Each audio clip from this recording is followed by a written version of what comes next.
الحمد للہ نعبدہ ونستعینہ ونستغفر به ونعوذ باللہ من شرور انفسنا ومن سیئات اعمالنا من یهد اللہ فلا مضل له ومن یضلل فلا ہادی له اما بعد۔ میرے محترم بزرگوں، دوستو، آج میں مروجہ قرآن خوانی کے بارے میں چند باتیں عرض کرنے کی جسارت کر رہا ہوں۔ رسول اللہ صلی اللہ علیہ وسلم نے ایک اصول بتا دیا۔ آپ نے فرمایا بنی اسرائیل میں 72 فرقے ہوئے، 72 کے 72 جہنمی۔ میری امت میں 73 فرقے ہوں گے، ان میں سے 72 جہنمی، ایک فرقہ جو ہے وہ ناجی اور جنتی ہوگا۔ صحابہ کرام کو فکر ہوئی کہ رسول اللہ کہیں ایسا تو نہیں ہوں ان 72 میں ہوں۔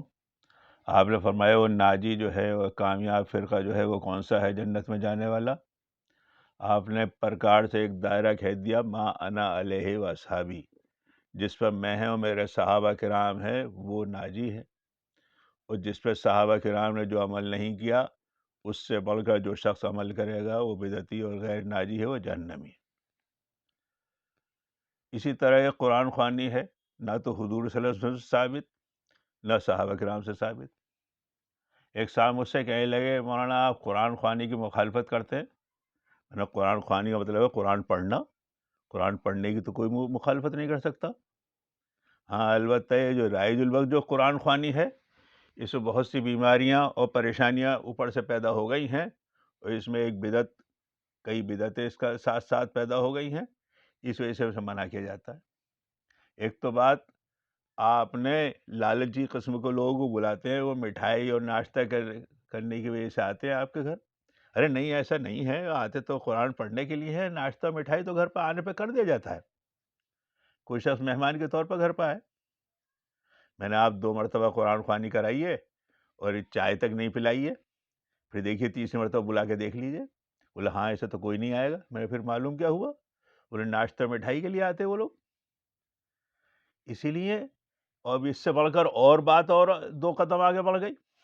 ایک صاحب کے گھر میں بیٹھا ہوا تھا اور مجھ سے پوچھنے لگے، ان کے پڑوسی آئے، وہ کہنے لگے مولانا تبارک کی تصویر کا کیا ریٹ چل رہا ہے آج کل؟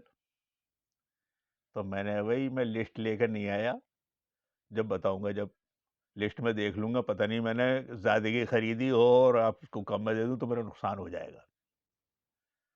اتفاق سے جن صاحب کے گھر بیٹھا تھا ان کی بیٹی آئی، مولانا آج کل قرآن خوانی کا کیا ریٹ چل رہا ہے؟ میں نے مجھے تو معلوم نہیں۔ معلوم ہوا پوری قاریوں حافظوں کی ٹولیاں ہیں اور پیسے طے کر کر کر وہ قرآن خوانی کرا رہے ہیں۔ یہ مسئلہ اتنا سخت ہے، لوگ ان چیزوں کو جانتے نہیں۔ جب انہیں پڑھنے والوں کو، لالچوں کو، جنہیں پیسے کی بنیاد پر جو پڑھے انہیں خود کوئی ثواب نہیں ملتا تو دوسروں کو کیا ملے گا؟ لکھنؤ میں اس طرح کی بدعتیں بہت سی ایجاد ہیں۔ ہماری اہلیہ کے پاس ایک محترمہ آئی کہ وہ ملانی جی آپ کے پاس قرآن ہوگا کیا؟ بولے ہاں ہے۔ نہیں پڑھا ہوا؟ بولا ہمارے جو قرآن گھر جو قرآن ہے وہ سب پڑھے ہوئے۔ نہیں وہ پڑھا ہوا جو رکھا ہو، مطلب یہ کہ جو پڑھ کر آپ نے وہ ثواب رکھ رکھا ہے، ایک آدھ قرآن کا ثواب اٹھا کے دے دیجیے۔ ہماری اہلیہ ان سے کہنے لگی ہم جو قرآن پڑھتے ہیں ہمیں خود ہی معلوم نہیں اس کا ثواب ہمیں ملا نہیں ملا، کوئی کتنی غلطیاں ہو گئی ہوں، کیا وہ ہے، اللہ سے دعا کرتے ہیں اسی وقت، سمجھے؟ ایسی تو کوئی چیز ہے نہیں کہ وہ اٹھا کے رکھی جائے اور الماری میں رکھی ہوئی ہیں ہماری اتنے قرآن کے ثواب، ایسا نہیں ہے، اور نہ اس طرح کی کوئی چیز ہے۔ اسی وقت اللہ تعالیٰ کے دربار میں پہنچ جاتا ہے وہ سب۔ عجیب قسم کی بیماریاں پیدا ہو گئی۔ اس بات کو سمجھانے کے لیے میں آپ کو علامہ شامی رحمۃ اللہ علیہ کے ایک عبارہ سناتا ہوں۔ علامہ شامی رحمۃ اللہ علیہ کوئی لفظ کہتے ہیں تو اسلامی قانون ہے، فقہ حنفی کی سب سے معتبر کتاب ہے۔ علامہ شامی تمام مفتیان کرام اسے استعمال کرتے ہیں، تو اس لیے میں وہ ایک عبارت آپ کو سناتا ہوں تاکہ یہ بالکل صاف ہو جائے مسئلہ۔ یہ علامہ شامی رحمۃ اللہ نے اس پر عمدہ بحث فرمائی و قابل مطالعہ ہے۔ تاج الشریعہ نے شرح ہدایہ میں فرمایا ہے اجرت لے کر قرآن پڑھنے پر نہ میت کو ثواب پہنچتا ہے نہ قاری مستحق کا ثواب ہوتا ہے۔ علامہ عینی نے شرح ہدایہ میں فرمایا جو شخص دنیا کے لیے قرآن پڑھتا ہو اسے اس سے روکا جائے۔ قرآن کریم کی تلاوت پر اجرت لینے والا اور دینے والا دونوں گناہگار ہوتے ہیں۔